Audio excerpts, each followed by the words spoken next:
So, grower gardens being kinda wild lately. There might even be a new owner.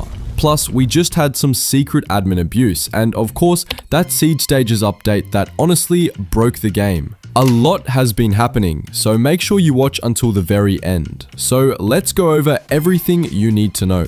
If you find this helpful or just want to stay updated on the best tips and methods, make sure you hit that subscribe button. Alright, let's get into it, man. First off, the seed stages update. On paper, it sounded promising. New mechanics, fresh rewards, something different to grind for. But when it actually launched, the reaction was pretty split. A lot of players felt underwhelmed. Some said the event lacked depth, others were upset about the battle pass feeling pay to win, and the rewards, honestly, kind of hit or miss. For free-to-play players, it felt like a grind with not much payoff. But on the other hand, some players still enjoyed it because it was a new loop to grind and an easier way to pick up items that used to be super rare. Now the real chaos started with that exploit. For about 2 hours on Saturday, scripters found a way to donate stage 3 plants and collect massive amounts of tier 4 rewards. I mean, we're talking crazy numbers here, bro. Thousands, even hundreds of thousands of jungle eggs, lollipops, sprinklers, all hitting the economy at once. For the legit grinders who've been farming for months, seeing people get that much in a couple hours was definitely frustrating. But at the same time, man, there were a lot of players who had no clue about the exploit. They just logged in, grinded legit, and put in hours of work the normal way. And then suddenly, they find out that scripters were out there abusing the system, getting rewards worth months of grinding in just a couple of hours. That feels unfair, bro. Now, I'm not saying it's the end of the world, because honestly, stuff like this isn't completely avoidable in online games. Every big game has its share of exploiters, and Grow a Garden is no different. But the problem here is scale. We're not talking about a handful of people glitching some coins. This was thousands of high-value items flooding the market all at once. And when that happens, it messes up the balance. The economy tanks and legit grinders lose motivation. So yeah, it's a tough situation. On one side, you've got the devs trying to patch things quickly. On the other, you've got players demanding fairness. At the end of the day, it just highlights how fragile the game's economy really is right now. It's a tough situation. The devs patched it fast, trade locked a few accounts, but there hasn't been a massive ban wave. And honestly, I can see why. It's hard to track who did what during those 2 hours. Still, the devs are gonna have to figure out some kind of fix because right now, the value of certain items is way out of balance. And here's the thing, this kind of issue has been around in Grow a Garden for a while. One of the biggest reasons why the game's economy feels broken is because of pet dupers. They duplicate pets and then sell them for real money outside of the game. That alone already ruins the balance. On top of that, there are also YouTubers out there who make videos showcasing scripts like auto farm scripts and stuff like that. And honestly guys, don't do that. It's unfair to all the players who are grinding legitimately. Those exploiters and sellers are some of the real problems dragging this game down. One small positive though, something not a lot of people noticed. The iguana pet in the jungle egg actually has 6 different color variants. And unlike the black swan from past events, these variants all have the same chance to appear. That's a nice touch, bro. It gives players some extra excitement when hatching eggs, even if it's just cosmetic. I just don't get why they don't highlight stuff like that in patch notes. Things like this make updates more fun, so it would have been cool if they hyped it up. Then we had that secret admin abuse. This one kind of flew under the radar. It was the first Stormy Sunday event hosted by an admin named David. He messed around with weather effects, did a couple of restocks, nothing massive, but still fun for those who were there.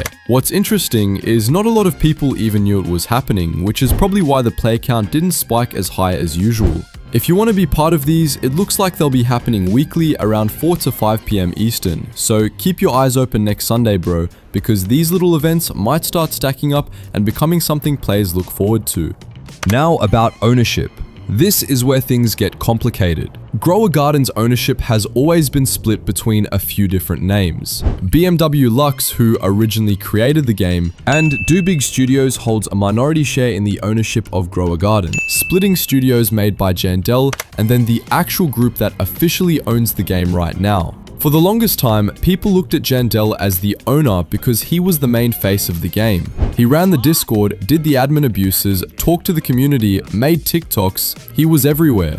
But now, the setup seems different. Jandel doesn't hold the Discord owner role anymore, that went to Adrian. And the official group owner is listed as David, the same dev who hosted the Stormy Sunday event. Some players thought David was just one of Jandel's alts, but no, he seems to be a legit separate dev. And that shows because he's already active in running events, and honestly, this shift might be good for the game. Adrian has been way more engaged with the community, actually asking players about their issues, checking pain points, and even responding directly about small problems, like Xbox players not being able to see their shekels. That's the kind of feedback loop the community's been asking for. Meanwhile, Jandel hasn't been as active with Grow a Garden recently. He hasn't been hosting as many admin events, hasn't been pushing content, so it does feel like he's stepping back a bit. At the same time though, Jandel's been teasing this evil Jandel era on TikTok, saying admin abuses are coming back stronger, and even claiming he'll top the numbers that Plants vs Brainrots hit,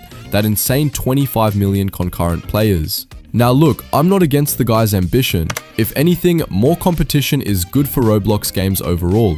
But realistically, I don't think Grow a Garden is the platform he's gonna do it on. If he's chasing those numbers, it's more likely gonna be through Plants vs Brainrots, which he fully owns and seems to be focused on. Still, if he does bring some of that energy back to Grow a Garden, that could be a win for players. Back to the seed stages update.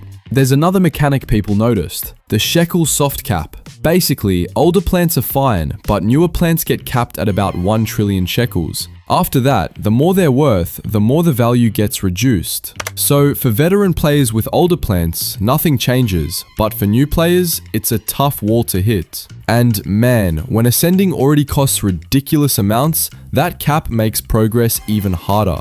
I get why the devs might have added it, to try and slow inflation, but honestly, it feels like it hurts new players the most. A better fix would have been a one-time reset and then keeping plants uncapped. I already made a full video just about this topic, so if you haven't watched that yet, I'll link it in the description. Here's the twist though, for all the negativity around this update, there's a side of it that's actually kind of busted in a good way.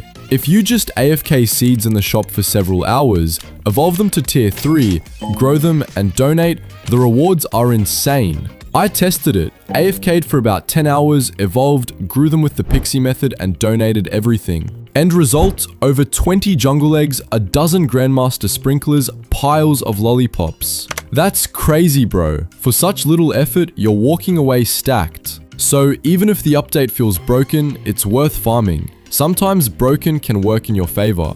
Do you think I need to make a full video about this? Comment down below. Now for the garden pass. Don't get baited into grinding quests, it's just not worth the time. The real XP grind comes from harvesting and mutating crops. Every crop you harvest gives XP, every mutation adds more. So the strategy is simple, load up on multi-harvest crops like coconuts or tomatoes and pair them with pets or sprinklers that boost mutation chances like sprinkler, kappa or bacon pig. That combo lets you rack up pass levels faster than anything else. Quests look flashy, but honestly bro, harvesting wins every time. So yeah man, that's everything going on right now in Grow a Garden. And how the devs handle these next few months is gonna decide if Grow a Garden keeps its player base or if Plants vs Brainrots fully steals the spotlight. So if you're still here, thank you for watching until the end. I'll see you on the next one. Peace out.